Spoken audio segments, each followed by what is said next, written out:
Chapter 14. Director Hardy suspended the 2 days of classes to get the facility in shape for the state inspection.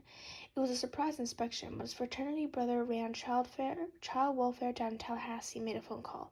Plenty of long-standing cosmetic items required attention despite the students' work details. The sun-cracked basketball court called for a new surface and hoops, and rust afflicted the tractors and harrows on the farms. An alien light radiated when the boys wiped generations of grime from the skylights in the printing plant. Most of the buildings, from the hospital to the schoolhouse to the garage, badly needed a new coat of paint. The dormitories, especially those for colored students most of all. It was quite a sight, all the boys being a small, hustling, and unified purpose, paint on their chins, the chucks wobbling as they ferried the cans of Dixie across campus. At Cleveland, Carter the houseman drew up his construction days and demonstrated how to tuck point the cracks between those good nickel bricks. Crowbars wrenched the rotten floorboards. The new ones were cut and set. Hardy called in outsiders for the specialty work. The new boiler, delivered 2 years later, was finally installed. The plumbers replaced 2 broken urinals on the second floor, and burly roofers took care of blisters and punctures up on top. No more early leaking waking the boys of room 2. The White House got a new coat. No one saw who did it. One day it was its dingy self, the next it was the sun vibrate on eyeballs. Judging from Hardy's face as he tore the progress, the boys were on track for a good showing. Every few decades, a newspaper report about embezzlement or physical abuse at the school, initiating an investigation by the state. In their wake come prohibitions against spanking and the use of dark cells and sweat boxes. The administration instituted a stricter accounting of school supplies, which had a tendency to disappear, as well as the profits from the various student businesses, which also liked to disappear. The parole of students to local families and businesses were terminated, and medical staff increased. They fired the longtime dentist who found one who didn't charge by the extraction. It had been years since there were any allegations against Nickel. On this occasion, the school was merely another item on a long list of government facilities due a once-over. Work assignments, farming, printing, brickmaking, and the like continued as usual because if they promoted responsibility, built character, etc., it were an important part of revenue. 2 days before the inspection, Hardy dropped off Elwood and Turner at the house of Mr. Edward Childs, a former county supervisor and a longtime booster of the Nickel Academy for Boys. The school and the family went back ways. Edward Childs and the Kiwanis Club had gone 50-50 on the football uniform 5 years later. It was hoped that he repeat his generosity, give incentive. Mr. Child's father, Bertram, had served in local government and had also sat on the school board. He was an avid proponent of peonage, back when it was allowed, and often leased paroled students. They tended the horses when there had been a stable out back and the chickens. The basement that Elwood and Turner cleaned out that afternoon had been where the indentured boys slept. When the moon was full, the boys had stood on the cot, gazed up upon its milky eye through the single cracked window. Elwood and Turner were unaware of the basement's history. They were charged with removing 60 years of junk so that it could be converted into a rec room, with checkerboard, floor tile, and wood paneling. The Child's teenagers had been lobbying, and Edward Child was not without his own ideas for the space, as his wife and kids visited her family for 2 weeks every August, and he was left to his own devices. Wet bar over there, install some modern lighting, things they see in magazines. Before those dreams were realized, old bicycles, ancient steam trucks, broken down spinning wheels, and a multitude of other dusty relics waited for their final reward. The boys opened the heavy cell doors and got to work. Harper sat in the van, smoking and listening to the baseball game. "Junkman's going to love us," Turner said. Elwood carried a stack of dusty Saturday Evening Posts up the stairs and added to the pile of Imperial Nighthawks by the curb. The Imperial was a clone paper. The issue on top featured a black-robed knight rider carrying a burning cross. Elwood cut the twine. You could have discovered that this was a popular cover theme. He turned over the bundle to hide the image and revealed an ad for Clementine shaving cream. While Turner made jokes under his breath and whistled Martha and the Mandelas, Elwood's thoughts traced a groove. Different newspapers for different countries. He remembered looking up Agape in his encyclopedia volume after he read Dr. King's speeches in The Defender. The newspaper ran the address in full after the Reverend's appearance at Cornell College. If Elwood had come across the word before, through all those years of skipping around the book, it hadn't stuck in his head. King described agape as a divine love operating in the heart of man, a selfless love, an incandescent love, the highest there is. He called upon his Negro audience to cultivate that pure love for their oppressors, that it might carry them to the other side of the struggle. Elwood tried to get his head around it.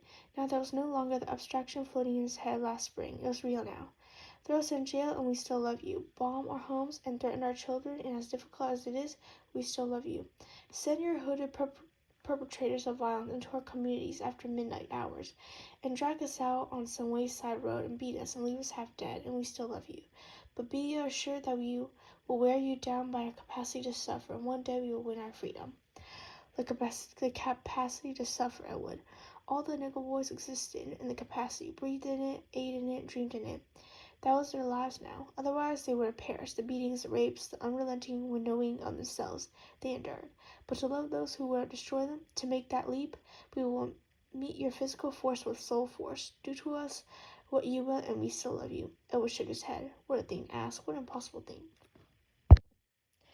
You hear me? Turner asked, wiggling his fingers in Elwood's blank face. What? Turner needed a hand, sighed. They made good progress, even with Turner's standard delaying technique, unearthing a stash of old steamer trunks beneath the stairs. Silverfish and centipedes made a break for it as the boys dragged the trunks to the center of the basement. The stamps decorating the scruffy black canvas commemorated trips to Dublin, Niagara Falls, San Francisco, and other distant ports of call. A story of exotic travel in bygone days, places these boys would never see in their lives. Turner huffed. What's in these things? I've been writing everything down, Elwood said. Everything what? The deliveries, the yard work and chores, the names of everybody and the dates, all our community service. Edgar, why would you do a thing like that? Knowing why, but curious as to how his friend would phrase it. You told me. No one else can get out of here, just me. Nobody ever listens to me. Why you gotta start? I don't know why I did it at first.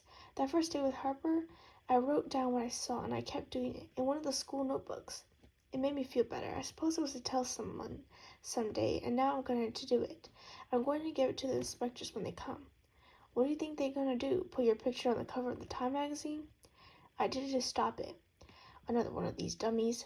Feet thumped over their heads. They never did see the child's family that entire day. And Turner busied himself like they had x-ray vision. You're getting along. Ain't had trouble since that one time. They're going to take you out back, bury your ass, and then take me out too. What the fuck's wrong with you? You're wrong, Turner. Elwood tugged on the handle of a weathered brown trunk. It broke in half. It's not an obstacle course, she said. You can't go around it. You have to go through it. Walk with your head up no matter what they throw at you. I vouch for you, Turner said, wiping his hands on his trousers. You got ticked off and need to get it off your chest. That's cool. Marking the end of the conversation. When they were done hauling, the boys had performed surgery, cut the rotten tissue from the house, and plopped it on the tray of the curb. Turner banged on the van door to wake Harper. The radio relayed a sizzle of static. What's wrong with him? Harper asked Elwood. Turner was mum, a conspicuous turn. Elwood shook his head and looked out the window. His thoughts prowled and roved after midnight. Turner's angry question joined his host of worry. It wasn't, what do you think the white men were going to do? But did he trust them to do it? He was alone in this particular protest. He wrote the Chicago Defender twice, but he hadn't heard back. Even when he mentioned the editorial he'd written under another name. It was 2 weeks, more distressing than the notion the newspaper didn't care about what was going on in Nickel, was that they received so many letters like it, so many appeals, that they couldn't address them all. The country was big, and its appetite for prejudice and depredation limitless. How could they keep up with a host of injustices, big and small? This was just one place, a lunch counter in New Orleans, a public pool in Baltimore, that they filled with concrete rather than allow black kids to dip a toe in it. This was one place, but if there was one, there were hundreds of nickel and white houses, scattered across the land like paint factories. If he asked his grandmother to send a letter, avoiding the matter of whether his mail made it out, she'd open it lickety-split and throw it in the trash, fearful what would happen to him, and she didn't even know what they'd done to him so far. He had to trust a stranger to do the right thing. It was impossible, like loving the one who wants to destroy you, but that was a message of movement, to trust in the ultimate decency that they lived in every human heart. This or this. This world whose injustices have set you meek and shuffling, or this truer bidding world waiting for you to catch up. At breakfast the morning of the state visit, Blakely and the other house fathers on the North Campus made clear their message of the day. You boys mess up, it's your ass. Blakely, Terrence Crow from Lincoln, and Freddie Rich, who looked after the boys in Roosevelt. Every day he wore the same buffalo belt buckle, nested above his crotch, and under his pot belly like an animal wending between hills. Blakely gave the boys a schedule of the inspection. He was alert and awake, having foresworn his nightcaps. The black boys were on display until the afternoon, he said. The inspection commenced with the white campus, the schoolhouse and dormitories, and the big facilities like the hospital and gymnasium. Hardy wanted to show off the athletic fields and the new basketball court, so that the next time before the men from Tallahassee went over the hill to the farms, the printing press, and the renowned nickel brick plant. Last came the color campus. You know Mr. Spencer will have a word for you if he catches you with your shirt untucked or your dirty drawers hanging out of your footlocker, Blakely said. It will not be kind. The three housefathers stood before the serving trays, which that day were filled with food the students were supposed to get every morning: scrambled eggs, ham, fresh juice, and pears. When they getting here, sir? One of the Chucks asked Terrence. Terrence was a big, strapping man with a scraggly white beard and watery eyes. He worked at Nickel for more than 20 years, which meant he'd seen different kinds of meanness, which made him one of the bigger accomplices in Elwood's estimation. Any minute, Terrence said. When the housefathers took their seats, the boys were permitted to eat. Desmond looked up from his plate. I haven't eaten this good since. He couldn't think of it. They shouldn't inspect this place all the time. Nobody talking now, Jamie said. Eat. The students dug in happily, scraping plates. The bribe did its job, spouting the stern words. The boys were in a pleasant mood between the grub, new clothes, and repainted dining hall. Those ragged at the cuff or the knee had been given trousers. Their shoes gleamed. The line outside the barber had wrapped around their building twice. The students looked smart, even the ringworm kids. Elwood searched for Turnham. He sat with some Roosevelt boys he bunked with during his first term. From his fake smile, he knew Elwood was looking at him. Turner had barely spoken to Elwood since the day in the basement. He still hung out with Jamie and Desmond, slinking off when Elwood disappeared. He'd been scarce in the room, and Elwood assumed he had been hanging out in his loft. The boy was almost as good as Harry as silent treatment, especially given the years of practice his grandmother had on him. The silence lesson: keep your mouth shut. Ordinarily, Wednesdays were community service, but for obvious reasons, Elwood and Turner were reassigned. Harper grabbed them after breakfast and told them to join the bleacher team. The football bleachers were a splintering mess, wobbling unsound. Hardy saved their refurbishment for the day of the inspection, as if such large undertaking had just another day at the school. 10 boys were dispatched to sand, replace some paint planks on one side of the field, and another 10 took care of the bleachers opposite. By the time the inspectors finished with the white campus, teams would have had a nice performance underway. Elwood and Turner were on different teams. Elwood took to recornorating splint and rotten planks. Tiny gray bugs spoiled forth and slinked from the daylight. He got into a nice rhythm when the signal went up. The inspectors had departed the gymnasium and now were headed toward the football field. He tried to think of how Turner would have nicknamed them. The portly one was a ringer for Jackie Gleason, the one was a buzz cut for a refugee like Mayberry, and the tall one was JFK. He had the angular wasp features of the dead president and the same splendid white teeth, and had chosen the haircut to heighten the resemblance. Out in the sun, the inspectors took off their suit jackets. It was going to be a humid day, under which they wore short sleeves and clipped-back ties that made Elwood think of Cape Canaveral and those smart men with impossible trajectories crammed into their skulls. He lugged his words like an anvil in his nickeled issue pockets. Darkness cannot drive out darkness, the Reverend said. Only light can do that. Hate cannot drive out hate. Only love can do that. He copied over his list of 4 months of deliveries, recipients, the names and dates of good exchanges, the bags of rice, tins of peaches, the sides of beef, and Christmas hams. He had 3 limes about the White House and the Black Beauty and that one of the students. Griff had gone missing after the boxing championship. All of his finest penmanship. He didn't put his name down to kid himself that they wouldn't know the author's identity. They know he was a snitch, of course, but they'd be in jail. And this, what it felt to walk arm in arm in the middle of the street, a link in a living chain, knowing that Around the corner, the white mob stood with their baseball bats and wire hoses and curses. But it was just him, as Turner told him that day in the hospital. The boys had trained to wait until spoken to before talking to a white man. Learned this in their earliest days in school on the streets, roads of their dusty towns. Had it reinforced at Nickel. You're a colored boy in a white man's world.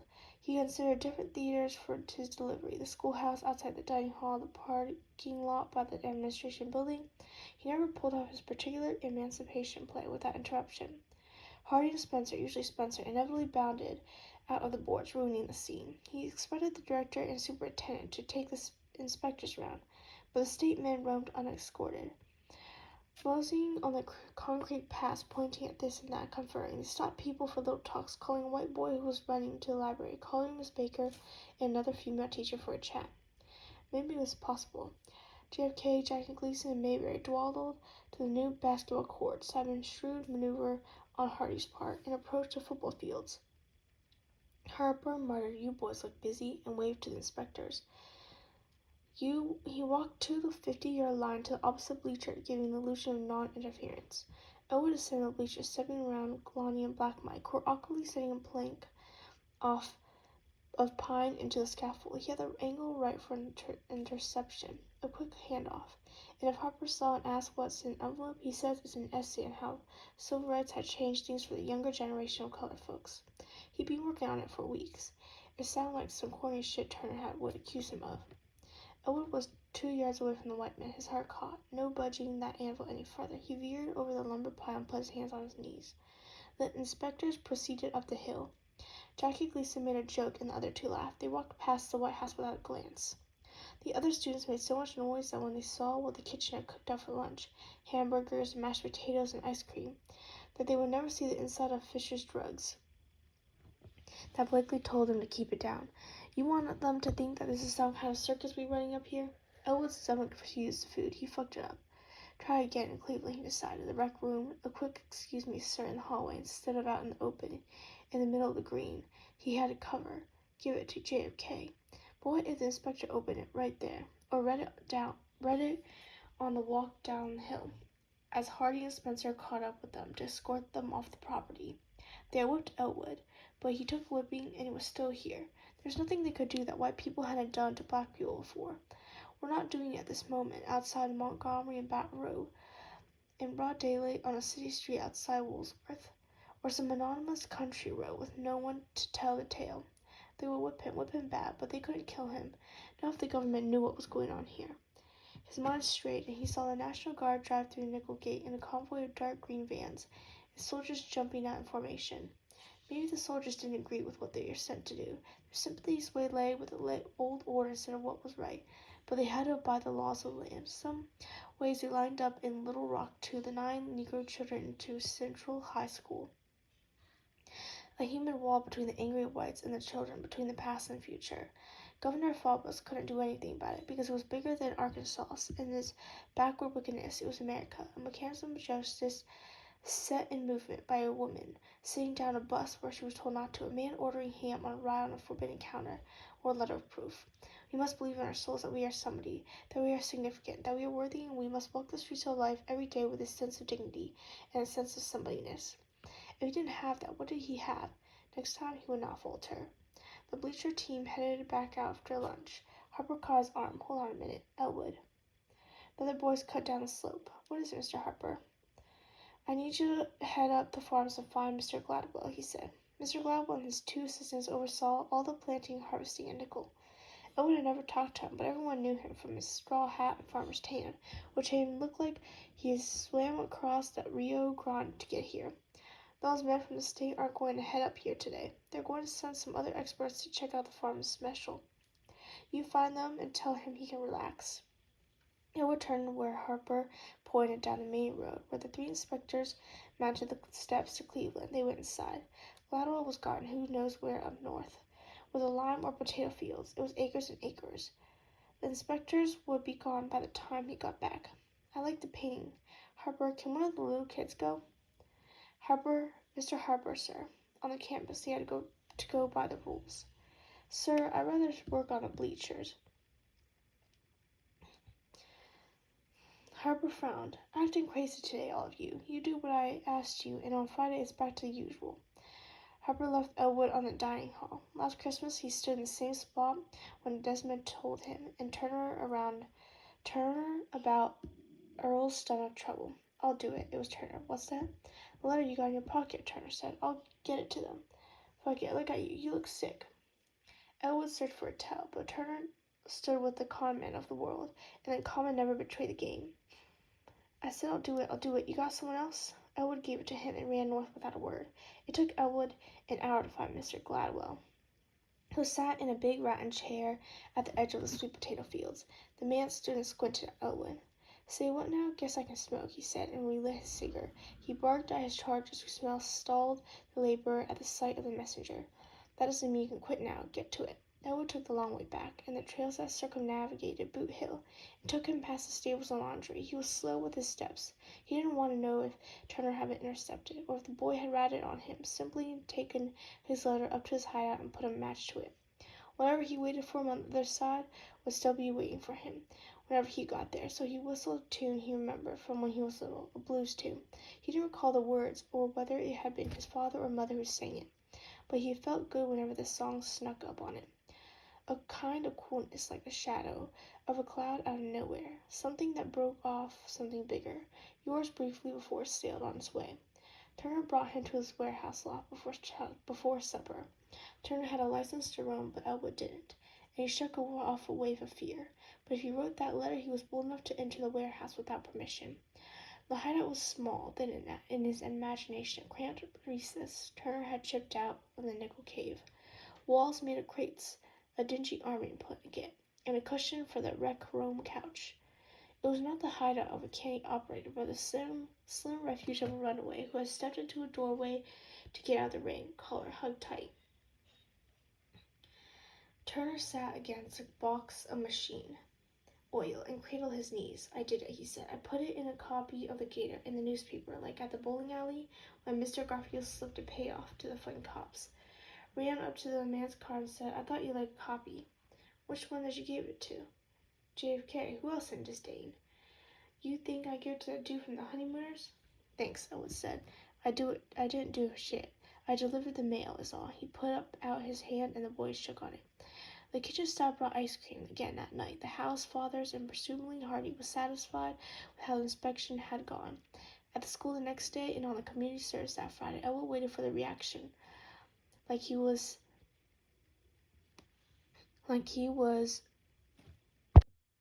back at Lincoln High School, waiting for the volcano to bubble and smoke into the science class. The National Guard didn't screech into the parking lot. Spencer didn't put his cold hand on his neck and say, Boy, we have a problem. It didn't happen like that. It happened as it ever happened. At night in the dormitories, flashlights crawling over his face when they took him to the White House.